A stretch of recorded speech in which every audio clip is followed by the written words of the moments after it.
The Supreme Court just made one of the biggest decisions of our lifetime, and with it, it's time for us to redeclare our independence from the tyranny of big government. Welcome to the Dust or Mud Podcast, episode 70. My name is Shelley. And my name is Rich. For nearly 25 years, Rich served in the United States Air Force, defending this amazing nation that we have, that we call the United States of America. About 248 years ago, a group of people got together and decided to fight against tyranny and created these United States. Happy 4th of July, by the way. Happy 4th. So let's talk about some freedom today. Okay, in January, we brought a story to you because we felt like it was a really important story, and it was regarding a doctrine called the Chevron Doctrine, also referred to as Chevron deference. And there was a case that was before the Supreme Court that we covered in with you in January, and that case had really big implications. And we wanted to revisit that story and update you because the Supreme Court recently made their decision on that case. The thing that we really want to get at is, how does this affect the average person? How does this affect us as small farmers? How does it affect you as perhaps a regular citizen of the United States? Because while we understand the implications it might have on large corporations and such, how's it really going to affect us? So today we're going to cover what is the Chevron Doctrine or Chevron deference? When did it come about? What was the case in January and why was it important? And then the Supreme Court's decision. And then what Shelley just mentioned, what does that mean to the rest of us? So in 1984, 40 years ago, the Supreme Court decided in a case that was Chevron versus the Environmental Protection Agency that the government agencies were the experts, and they should be the ones to interpret the laws that Congress passes. And then with that, we had the Chevron deference or Chevron doctrine. It seems that whenever the Supreme Court made that decision in 1984, they inadvertently handed over an enormous amount of power to these agencies. I don't know that that was necessarily their goal. I think they were trying to make it to where the right decision was made. Yeah, they were trying to say, let the experts be experts. Right. And what it turned out to be was that the agencies were then able to take very vague laws like, we want clean air. Like that's all that Congress would say, right? Like the Clean Air Act. And then the Environmental Protection Agency then takes that Clean Air Act and they start making rules and regulations. Mm-hmm. And then with those rules and regulations, they would then enforce them. And the Environmental Protection Agency would come to you and enforce those rules and regulations. And if you then took that to court to say, hey, this is infringing upon my rights, what Chevron deference did then was it tied the judges' hands, even in a court of law, to where the judges had to defer Chevron deference, they had to defer to the agencies. And as long as it was reasonable. So whatever that means. Yeah. So Right. what you ended up with then was the executive branch of government. So the president can appoint these agency chiefs. So the executive branch then, through the agencies were making the rules and regulations, which is the job of Congress, of the legislative branch, and then they were enforcing those rules and making decisions on them, which is the job of the judicial branch. And assigning fines and penalties and all sorts of manner of things that they were doing. And whenever our founding fathers set up this system, it was supposed to be a balance of power between the three branches. And whenever you add unelected human beings that are hired or trained to be experts in a particular subject matter, the people have had no say in this. That's right. The people have had a say in who's elected president. The people have had a say in who's elected Congress. And by default, they've had a say in who the Supreme Court is, because the president does all of that. But that being said, whenever you start adding to the mix a person that's been employed by a specific administration, things get a little weird. So in January of this year, a group of fishermen decided that, okay, you have overstepped your bounds. Mm. The fisheries department, I'll keep this real simple. The fisheries department made some rules and said, we're going to enforce these rules. And in order to do that, we have to put a person on the boat with you. And Congress didn't fund us to pay for that person to be on the boat with you. So we're going to charge you to have that person on the boat with you to enforce the rules. And it was costing these guys like up to $700 a day per person per boat. Right. And Bizarre. yeah, Like and so just bizarre. they said, No. we believe that this is an overreach, and this is only due to this Chevron doctrine from '84 is the only reason they're able to do this. Well, because they knew that they were going to get away with doing whatever at this point they say they want to do. The agencies. The agencies Yes. get away with doing whatever it is that they want to because they have all of the power. Right. Okay. Right. And so this Mm. couple of companies said, no, we don't agree with this, Right. and took it to the Supreme Court. And that was what we talked to you about in January. Feel free to go back and check out that episode if you're interested. We go into quite a bit more detail. Right. But we said then it's looking like the Supreme Court may overturn this. Yeah. Stand by towards the end of June, beginning of July, we expect a decision. And Sure lo and enough. behold, end of June, we got a decision. And the Supreme Court decided to overturn Chevron Doctrine. So they've overturned Chevron Doctrine now. What does that mean? What does that do for the agencies, and what does that do for the balance of power? What they said in their opinion when the Supreme Court wrote this was that the court should no longer defer to the agency's interpretation of ambiguous statutes without clear congressional authorization. Mm. They emphasized that Chevron deference had allowed agencies to assume legislative and judicial powers, undermining the separation of powers central to the Constitution. Yay. Yeah, it's exactly Hallelujah. what we were saying Yeah. in January was the issue with this doctrine, Hmm. and that's what they decided in their ruling. Yeah. So, what this does for us? What does this do? Yeah. Okay, now what? The first thing is, I believe that we could start seeing some limits on the big government.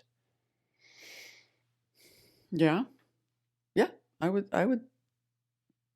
It should tamp down some of the things for sure. Yeah. Uh, It should also bring Congress, put them a little bit on notice and say, stop writing such ambiguous laws, right? Yes. Well, yes, like that's one of the things that should be a fallout from this is that as they're writing laws, they need to take care and be more particular about all of the little details that they were able to just leave out Right. because it just whatever vague law they passed Mm. went to an agency, and then the agency took care of all of the details. Right. At this point, the agency's powers are limited.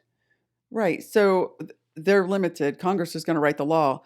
And if you get into the nuts and bolts of it, you've been up there when some of this was going on or when they do these things.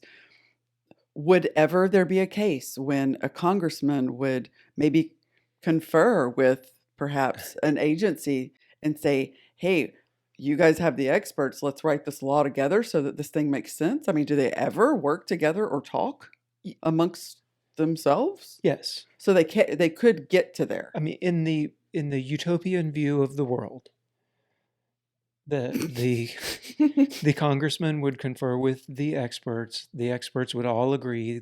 The Congress would then write a law based on Okay. the experts' opinion for what is best for the people of the nation. Got it. But that's not you. We In don't live reality, there's utopia. a lot of money that is At stake. and a lot of lobbyists that parry favor and so it doesn't always happen exactly like that. Okay. It just seems to me like the laws. Here's another thing. There's been a lot of verbal pushback against what experts are, who's deciding how much of this or how much of that should be allowed in the world. And the experts are the ones to be able to, that can really make that determination. And a judge should never be allowed to determine how much particles are in your water or particulates are in the air or whatever, because they're not experts on that subject. How about we write laws so that the judges, who are very trained in deciphering laws and making judgments based on the way the law is written, and they can probably make that determination if the law is written properly. Right. I would think. That's the idea. Yeah. Yeah. Okay. And with this overturn, that's really what the Supreme Court is saying, Okay. is it's time for the legislative branch of the government to legislate. Yeah. The executive branch, to include the agencies, need to go do their job. Yeah. The legislative branch that writes the laws need to do their job, and then allow the judicial branch then to interpret those laws. Good. Yes. That's the idea. That's what this what overturning this means. So good. And you would, we would term that restoring balance, right? We're restoring the balance of powers from all leaning very, very heavily to the executive branch. Now we're balancing that because out of the appointments that they get to make within those agencies. That's right. Right. So whoever is elected as the executor of the nation, then they appoint the agency chiefs to all of the different agencies. A lot of people probably don't know how that works. I would say that is an unknown factor to most people, that the president is the one to appoint more than just the head of the FBI and the Surgeon General and a few of those bigwigs, but every agency, even the ones that are kind of more obscure. So my last boss, I worked for the political appointee, the Secretary of the Air Force's acquisition chief. He's a political appointee. So appointee. He is appointed by politicians, appointed by the president. So President Obama appoints Joe Schmo. Right. And Joe Schmo carries over into President. The way that it works, there's not Trump? No, there's not like a rule, but the way that it works, every time there's an election, the appointees hand in their resignation, and then the next elected official either says, I decline your resignation, I would like you to stay in your job, or I accept your resignation and I appoint someone else into that job. So it's a pretty much a revolving door, at least every 4 years, potentially. Yeah. Within that sector. Could be, yeah. It could be. Yep. So the laws, the rules, and the policies, mainly the policies of these different agencies, are often whichever side of the aisle the executive branch happens to be. Absolutely. Okay. Yes. Got it. Yep. So it's not just, the Environmental Protection Agency is looking after the environment. No, they are doing a political, they get, let's not just pick on the EPA. Any 3-letter agency is probably going to do the bidding of the executive branch that they've been hired by. You would hope not. But it could be that way.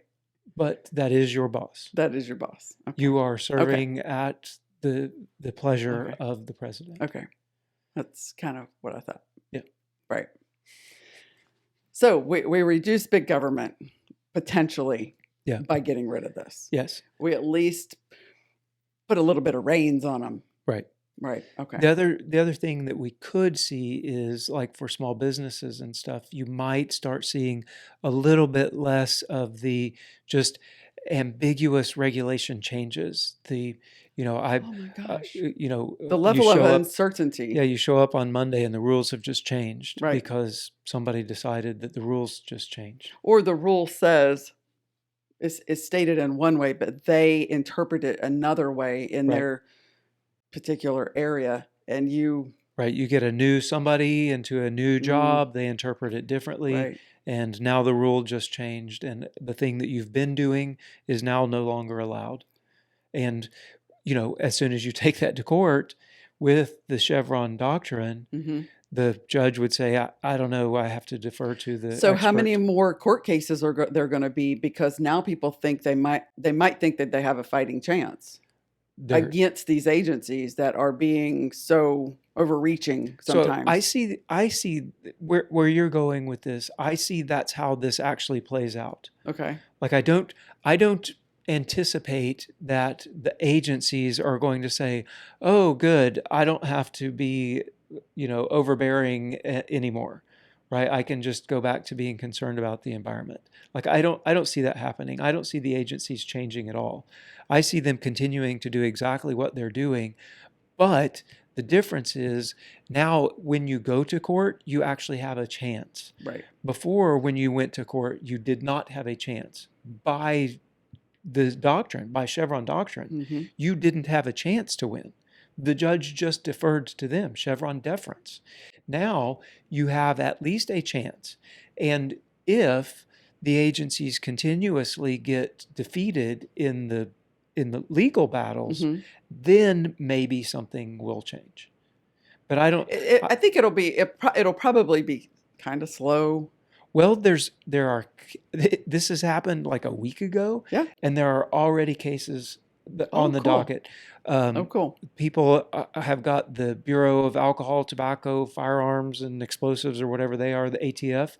They're already bringing cases against ATF with Because some some of of their their, rules and regulations that they yep, just made up on their own. yep, some of their most recent ones. The Supreme Court's going to hear about it in the fall. There are big corporations have already brought cases against the Environmental Protection Agency and some of their rules and regulations that they've just invented Hmm. to deal with clean air.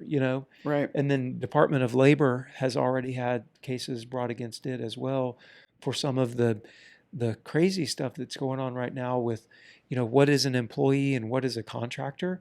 Like Oh, there's yeah. there's some big changes that they just plopped down that aren't founded in law. It's the what is it, I don't know. Fair Labor Standards Act. Mm. They just interpreted it recently. They reinterpreted it Hmm. and said, all of you people who were contractors now aren't contractors anymore, and there's new rules as to what it takes to be a contractor. Yeah, they did And that some time ago. I remember. yeah, but some time ago, like this year, Yeah, like yeah.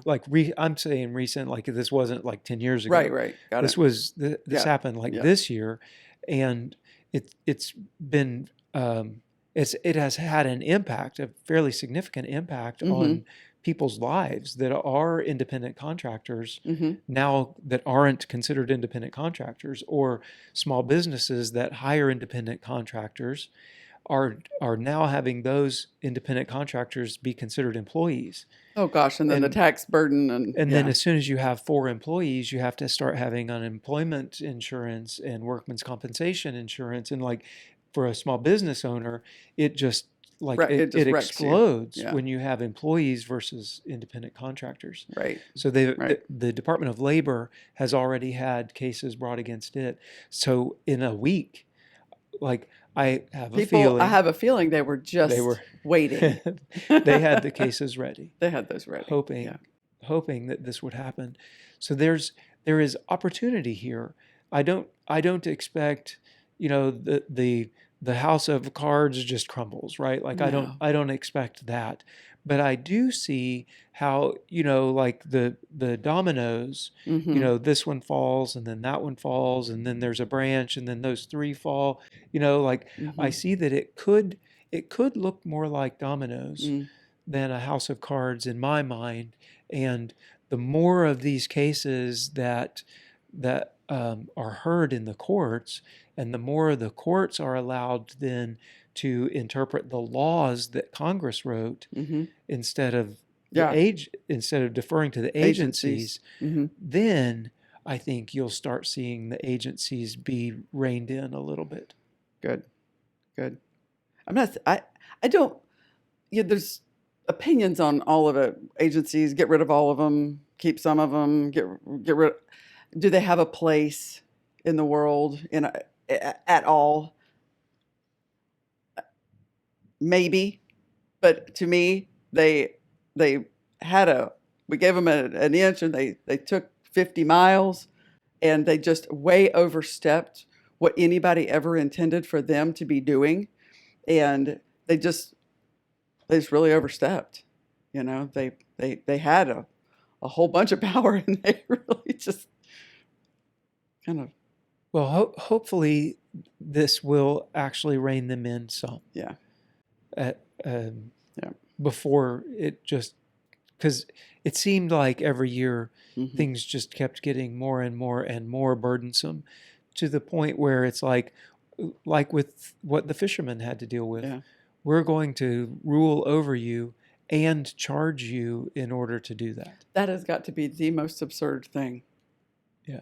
Being small business owners, having gone through just a very small, teeny, tiny, very friendly type situation of, inspections and things like that, I can see how some of these bigger corporations dealing at that level, holy smokes. And ours was like nothing compared to what these people are dealing Well, with. it would be like saying, okay, we have our meat store. It would be like saying, we have to have someone in your store at all times To make to sure. make sure that you're following every rule, and we'll check the freezers all the time to check their temperatures, and like, No, they're just you going to know, watch you check right, it. we're gonna be there and make sure that everything is done, And you're going to have to pay for it. and you're gonna pay that person's salary. And That makes me like want to just. we would just say no, like we can't. No, we We'll can't go. do that. We'll shut the store. Like we Right. can't. We can't do that. Most businesses would say I can't do that. Right. And that's Right. where this group of fishermen had gotten was, you're charging almost $1,000 a day. hmm We can't, per boat. We're fishermen. We can't do that. Right. Yeah. So hopefully this will rein that in a tad. Yes. Hopefully. I wanted to say one more time, happy 4th of July, Independence Day. And we don't normally ask you for anything, but in our videos, we've been having almost 90% of the viewers have been subscribers, which is an amazing thing. But we would like to expand that a little bit. And the best way that we can do that is if you share these videos with somebody that you think might enjoy them, and then they'll be able to watch them too. Thank you guys for hanging out with us again. And until next time, bye, y'all. Bye, y'all.